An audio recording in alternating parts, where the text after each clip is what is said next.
Buenas alumnos, tengan todos muy buen día. El día de hoy vamos a tratar sobre el tejido muscular y el tejido nervioso. Bien, el tejido muscular representa el 40% del peso corporal. ¿Qué significa? Que si una persona tiene 60 kilos, más o menos el 40% de 60 será 24 kilos. Miren, ven, un gran peso del tejido muscular en el organismo.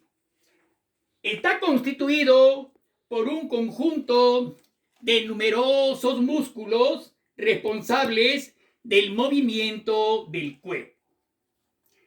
Están localizados en la cabeza, como ustedes están viendo, vean, músculo frontal, occipital, el macetero, elevadores, ¿no? En la cabeza, en el cuello, en el tórax, ¿ven? Los costales, en el abdomen, en la parte posterior del tórax, el trapecio, y un sinnúmero de músculos que participan en el movimiento del hombre. Bien, los músculos, y acá los extremos ven los tendones. Los músculos y los tendones son los encargados de mover las articulaciones, permitiendo así el movimiento de las diferentes partes del cuerpo. Los músculos están irrigados por vasos sanguíneos e inervados por fibras musculares, que son las encargadas de transmitir las señales que controlan la postura y los movimientos del músculo. Muy bien. Los músculos tienen la propiedad de contraerse y de relajarse. Los músculos esqueléticos que se insertan en los huesos, como por ejemplo este músculo estriado, vean cómo su tendón se inserta en un hueso, ¿no? Directamente tendón y hueso, para contraerse a nuestra voluntad y lograr que se muevan las diferentes partes del cuerpo. Bien, la parte de la anatomía encargada del estudio de los músculos se denomina miología. No olvidemos entonces, pues, que los músculos son los encargados activos del movimiento, mientras que los huesos son los órganos pasivos. No olvidar eso, ¿ya? El hueso es el órgano pasivo y el músculo, mediante su tendón, va a mover al hueso. Entonces, es el órgano activo. Bien, la clasificación. ¿Cómo se clasificarían los músculos? Los músculos se clasifican según la naturaleza de sus fibras. Se clasifican en músculos lisos y en músculos estriados, como el que estamos observando acá. ¿Qué es un músculo liso? El músculo liso, primeramente, su característica es que es involuntario y de reacción lenta. Su contracción es involuntaria, reacción lenta y tiene larga duración. Es el músculo liso, no olvidemos. Son llamados también músculos viscerales. ¿Por qué? Porque se encuentran formando parte de la vida vegetativa. ¿Dónde encontramos los músculos lisos? Lo encontramos revistiendo cavidades huecas de las vísceras, sobre todo. Por ejemplo, el tejido muscular de la túnica media del estómago presenta el tejido liso, ¿ya? Son involuntarios. ¿Por qué? Porque no obedecen la voluntad de la persona. Vamos a ver un ejemplo. Si a usted le viene un dolor de estómago, ese dolor es involuntario. No va a estar bajo su control, ¿no? El dolor va a proseguir mientras usted no tome algún calmante y le pueda pasar el dolor. Esos son músculos lisos, no obedecen la voluntad y son involuntarios. Esa es su principal característica. Bien, ahora, un músculo estriado, como el que están ustedes acá observando, un músculo estriado. Este músculo es de contracción rápida, ¿ya? De contracción rápida y obedece la voluntad de la persona, ¿ya? Bien, este es un músculo, es el bíceps, ¿no? El bíceps que forma la parte anterior del brazo, porque la parte posterior está ocupado por el tríceps, ¿no? Muy bien, este es un músculo, el bíceps, ¿ya? Este músculo está formado por un conjunto de fibras estriadas, llamadas fibras musculares, ¿ven? Ahí está su punto de inserción, su aponeurosis, que es la membrana que lo protege, el músculo y su tendón en ambos extremos, ¿ya? En ambos extremos. Son llamados también músculos de la vida animal. ¿Por qué? Porque forman la carne. Estos músculos estriados son los que van a formar la carne del animal, ¿ya? Todos ellos se insertan a los huesos porque tienen tendones, no te olvides, ¿ya? Entonces, son las características del músculo estriado. Y finalmente, tenemos el músculo cardíaco, que está formado por la musculatura del corazón. El músculo cardíaco es de contracción rápida e involuntaria, ¿ok? Entonces tenemos los tres tipos de músculos según la naturaleza de sus fibras. No te olvides la pregunta que te voy a tomar. Yo te digo, ¿qué diferencia hay entre un músculo liso y un músculo estriado? ¿Qué me respondería usted? ¿El músculo liso obedece o no obedece a la voluntad de la persona? No obedece la voluntad de la persona. ¿Es de contracción rápida o lenta? Es de contracción lenta. ¿Voluntario o involuntario? Involuntario. Muy bien. El estriado es todo lo contrario, ¿no? Contracción rápida, ¿no? Es de contracción rápida, es voluntario, ¿no? Son características de... Y por último, el cardíaco, que es de contracción rápida e involuntaria. Está conformado solamente por el tejido del corazón. Muy bien. Ahora, otra clasificación de los músculos será según la forma que presentan. A ver, ¿cuántas formas presentan los músculos? A ver, según su forma pueden ser músculos largos. Por ejemplo, es un músculo largo. Todos los músculos que forman las extremidades superiores e inferiores son músculos largos, ¿no? Casi todos ellos son estriados. Predomina la longitud y se les encuentra, repito, en los miembros superiores e inferiores. Muy bien. Luego tenemos los músculos anchos. Los músculos anchos, como el frontal, vean, son delgados, aplanados y muy resistentes, ¿no? Se encuentran formando la frente, por ejemplo, el frontal, por ejemplo, atrás el occipital, ¿ven? Este es el temporal, ¿no? Son músculos anchos. Y por último, los músculos cortos. Un músculo corto se les encuentra rodeando las articulaciones, ¿ya? Por ejemplo, donde los movimientos son de poca extensión, pero exigen mucha fuerza.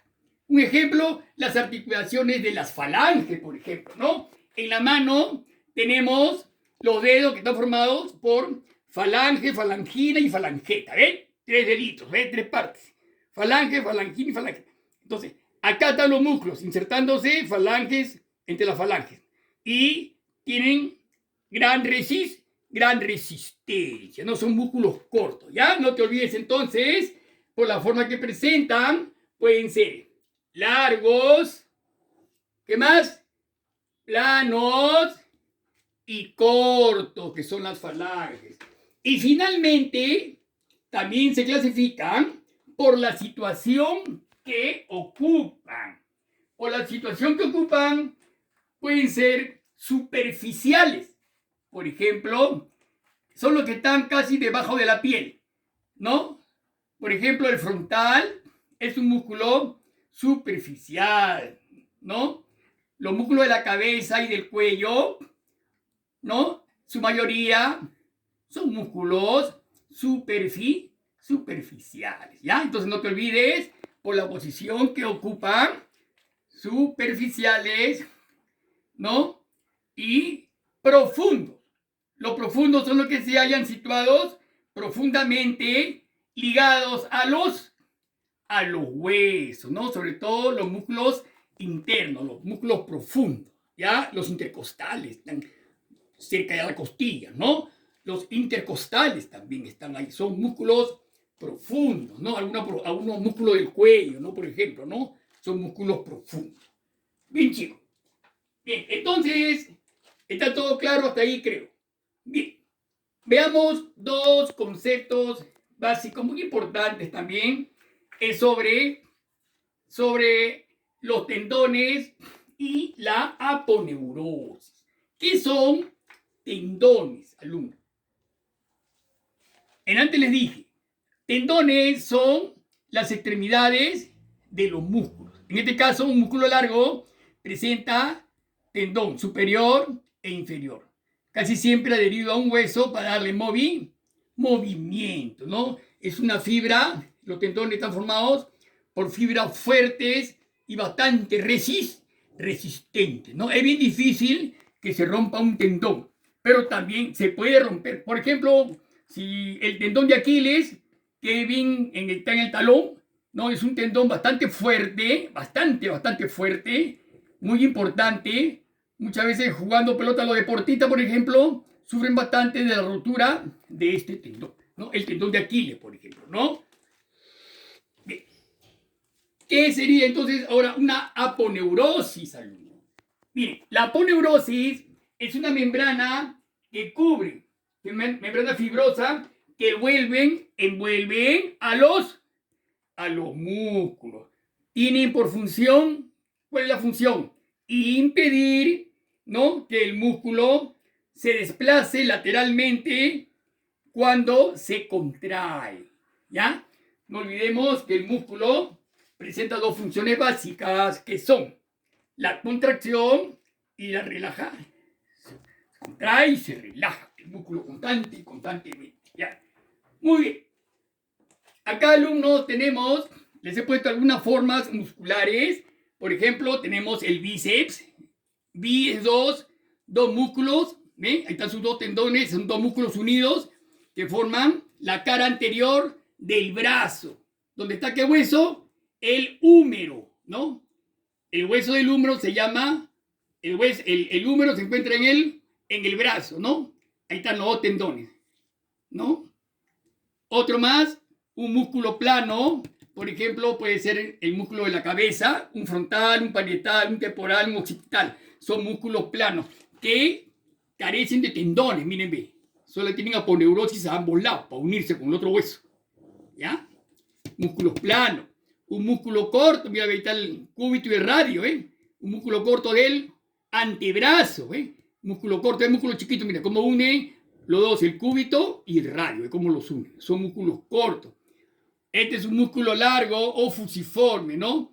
Fusiforme porque la parte ensanchada es ancha y los extremos son delgados. Son fusiformes, ¿ya? Un músculo circular, por ejemplo, como el auricular de los labios, por ejemplo. El auricular de los labios o el auricular de los párpados, ¿ya? De los párpados. Son músculos circulares. Un músculo poligástrico, por ejemplo, ¿no? Poligástricos son los que se encuentran en la parte abdominal, ¿no es cierto? Del abdomen, por ejemplo, ¿no? Rayitas que tiene, ¿no? Una persona así, que hace bastante ejercicio, tendrá este músculo bastante desarrollado, ¿no? Es un músculo poligástrico. Bien. Bien, también es muy importante que ustedes sepan algunas enfermedades musculares, las más importantes, las más comunes, que sobre todo aparecen cuando uno hace deporte. Por ejemplo, los calambres, ¿no? Un calambre, ¿por qué se produce un calambre muscular? Puede ser por una deshidratación muscular o por que el músculo lo sometes a un exceso de trabajo, ¿no? Entonces, ¿qué sucede? El exceso de trabajo va a hacer que el músculo se engarrote, ¿no? Se ponga duro y produzca un dolor característico que es el calambre, ¿no? Que todos nos han pasado muchas veces cuando pelota han tenido calambre. El exceso del trabajo muscular produce los calambres. ¿Qué hacer en caso de tener un calambre? Masajear el músculo para aliviar el espasmo y aplicar una bolsa fría sobre el músculo, ¿no? Una bolsa fría sobre el músculo acalambrado para disminuir o aliviar el dolor. Otra enfermedad de es la tendinitis, por ejemplo. Todo lo que termina en itis es inflamación, ¿ya? Tendinitis, pericarditis, neuritis, etc. La tendinitis es la inflamación del tendón. Es una inflamación del tendón, ¿ya? El tendón muchas veces se inflama con gran producción de dolor, ¿no? Y la última, un desgarro. Puede haber un desgarro muscular. Se produce cuando un músculo o un tendón se estira demasiado o se rompe. Mucho cuidado. Por lo general ocurre durante las actividades deportivas, ¿ya? Las plantas medicinales, como la manzanilla, ofrece propiedades antiinflamatorias que previenen y reducen espasmos, rigidez y contracción muscular. ¿No es cierto? Bien, eso sería todo en cuanto a los músculos, ¿ya? El concepto, los principales músculos, su clasificación, teniendo la naturaleza de sus fibras, la forma que presentan, la situación que ocupan, el concepto de tendones y el concepto de aponeurosis, sus formas musculares y las enfermedades más comunes. Bien, hasta ahí hemos hecho lo referente a músculos. Bien, muy bien chicos. Ya una vez que hemos hecho el tejido muscular, vamos a pasar a lo referente al tejido nervioso. Muy importante, alumno, porque el tejido nervioso en el hombre es un tejido que ha evolucionado tremendamente. Es muy importante porque justamente es nuestro tejido nervioso el que nos diferencia tremendamente del resto de los animales. Y por eso ocupamos la cúspide de la escala zoológica. Recordemos que el hombre tiene un cerebro, un cerebelo, una protuberancia anular, un bulbo raquídeo y una médula espinal que constituyen el sistema nervioso central, ¿no? ¿Por qué es importante el sistema nervioso central? Porque es el que nos pone en comunicación con el medio externo. Los estímulos, captamos nosotros todo tipo de estímulos. Estímulos mecánicos mediante la piel, estímulos químicos que son los olores, los sabores, estímulos, una serie de estímulos que son captados por nuestro sistema nervioso, que es bastante evolucionado. Tenemos un cerebro prodigioso, ¿no? Un cerebro el cual va a captar los estímulos y va a formar una serie de conceptos para poder nosotros de esa forma desenvolvernos ante cualquier medio que se nos presente. ¿Ok? Muy bien. Entonces, el tejido nervioso es estudiado por una ciencia llamada neurología. Neuro viene de neurona. Es la ciencia encargada del sistema o tejido nervioso, ¿ya? ¿Cuál será la unidad principal del tejido nervioso? La neurona. Acá se las presento, alumnos. Vean la neurona, ¿no? Una neurona su forma irregular, tiene un cuerpo de forma estrellada. Miren, la parte de la neurona. La neurona presenta un cuerpo o soma. Es el cuerpo soma que está rodeando a un núcleo. ¿Ok? Está rodeando a un núcleo. Luego tenemos unas prolongaciones cortas, muy cortitas, vean, que se llaman dendritas. Las dendritas son como los radares de esta célula, porque a través de ella va a captar los estímulos del medio ambiente, ¿ya? No olvidemos que este soma o cuerpo, ¿no? El conjunto de gran cantidad de neuronas, mejor dicho, de somas o cuerpos, van a formar la sustancia gris. Y el conjunto, mucho cuidado, a la neurona le sigue se llama el cilindro eje o axón. ¿Ve? Es una prolongación bastante larga, mucho más larga que las dendritas, bastante larga, ¿ven?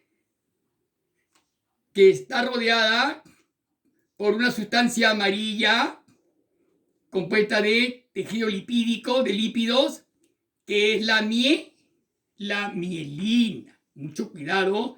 ¿Cuál es la función de la mielina en estas neuronas? Hacer que el estímulo nervioso, que va a ser captado por el cuerpo soma, viaje mucho más rápido, ¿no? Esa es la función de la mielina, que el estímulo viaje a una velocidad sorprendente. ¿Ya? Mucho cuidado con eso. Entonces, y la terminación, el cilindro eje termina en una ramificación, ¿ves? En una arborización o ramificación que se llama telodendrón. Ese es el nombre, el telodendrón. ¿Ya? No olvidemos entonces, tenemos la parte de la neurona. Tenemos el soma o cuerpo celular, ¿no? Generalmente, ¿qué forma tiene? Forma estrellada, en cuyo centro, ¿qué encontramos? El núcleo. ¿Está bien? Perfecto. La reunión de cuerpos neuronales, ¿qué forman? La sustancia gris, ¿ya? La sustancia gris. Comprende el citoplasma de la célula, ¿ya? Todo el citoplasma del cuerpo neuronal forma la sustancia gris, que es el centro donde se elaboran las respuestas. Son centros de elaboración de respuestas. No olvides nunca eso. En la sustancia gris se elaboran las respuestas. ¿Ya? Muy bien, chicos. Entonces, ahora, vuelvo a repetirles, estas dendritas, no te olvides, las dendritas son cortas y muy ramificadas, ¿ya? Son las que captan los estímulos externos. El cilindro eje o axón es una prolongación única y larga, y muy larga, más larga que la dendrita. Y siempre terminan en una arborización terminal o telodendrón, ¿ya?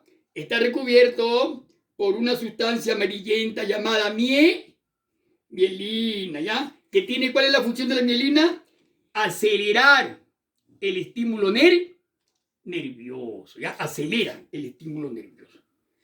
Una gran cantidad de cilindro ejes con mielina o sin mielina, porque también hay cilindros ejes que carecen de mielina, mucho cuidado, por eso se le divide a los cilindros ejes mielínicos, lo que tiene mielina, o amielínicos, que carecen de mielina, ¿ya? No te olvides. Entonces, una gran cantidad de cilindros ejes que van a formar un nervio. Por ejemplo, miren bien esto de acá. A ver, miren chicos acá. Pongamos que yo tengo acá una neurona. Miren, observen bien. Ahí está mi neurona, mi forma estrellada. Ahí está mi cilindro eje, mis dendritas. Ahí están mis dendritas, mi núcleo y mi telodendrón. Miren, esta arborización terminal o telodendrón se puede unir a otra neurona. Ahí está el núcleo. Las dendritas se unen, ¿ven? A las arborizaciones terminales de la otra neurona. A esta unión, a este simple contacto entre el telodendrón y las dendritas se le llama sinapsis. ¿Ya? Entonces, cientos de neuronas acá, telodendrón. Acá pueden ir otra neurona. Cientos de neuronas. Miren. Van a formar un nervio. ¿Y dónde va a terminar, por ejemplo, esta arborización terminal? Va a terminar o en un músculo. Ahí está. O en un músculo. ¿Ya? Ahí están sus tendones. Un músculo para darle movimiento al músculo. O puede terminar en una glándula para hacer que ésta secrete alguna sustancia útil al organismo. ¿Ya? Son dos funciones muy importantes del sistema nervioso. Bien. Muy bien, chicos. Entonces, tenemos ahora la función del tejido nervioso. La función del tejido nervioso es recoger, ojo acá, recoger los estímulos externos, como dije antes, transformarlos en impulsos nerviosos y, a través del axón, transmitirlos a los diferentes órganos, que pueden ser un músculo o una glándula. Y vuelvo a repetir, las dendritas recepcionan el estímulo y lo llevan al cuerpo celular, donde se elabora en el cuerpo una respuesta, la que son transmitidas por el cilindro eje, ¿no? Donde se transmite el influjo nervioso, ¿no? Desde el cuerpo neuronal hasta la arborización terminal. Este influjo nervioso puede ser, nuevamente repito, puede ser transmitido o a un músculo o a una glándula. Muy bien, chicos. Bien. Muy bien. Espero que hayan entendido bien las neuronas, las partes de las neuronas, la función del tejido nervioso, que es muy, muy importante. Bien, chicos. Seguidamente les voy a dar sus tres preguntitas bastante simples, para que las envíen rápido. La primera pregunta. Diferencia entre tejido muscular liso y estriado. No olvidemos, este es el estriado, ya sabes del liso dónde lo encuentras. Diferencia entre tejido muscular liso y estriado. Pregunta 2. ¿Qué entiende por tendones y aponeurosis? ¿Qué entiendes por tendones y aponeurosis? Y pregunta 3. ¿Cuál es la función de las dendritas y del axón? Función de las dendritas y del axón. Bueno, la última pregunta, la 4. ¿Cuáles son las partes de la neurona? Ya, la facilita. La 4. ¿Cuáles son las partes de la neurona? Muy bien, chicos. Se ponen a trabajar.